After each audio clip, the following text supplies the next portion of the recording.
This is Dr. Saila. Thank you for signing up for Healing Habits video series. Let's talk why healing habits are so important.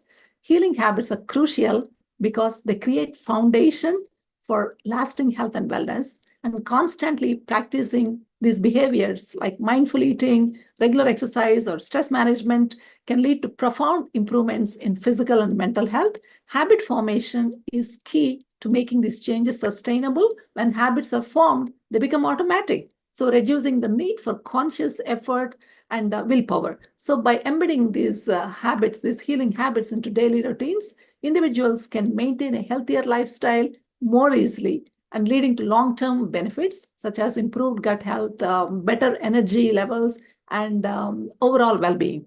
So the process of habit formation typically involves small manageable steps repeated consistently over time, starting with simple actions like drinking more water or practicing deep breathing for a few minutes each day, and can gradually build into more significant changes. So over time, these habits become ingrained, making it easier to sustain health improvements without feeling overwhelmed. I'll see you inside. Hope you will practice what you're going to learn in the videos. Thank you.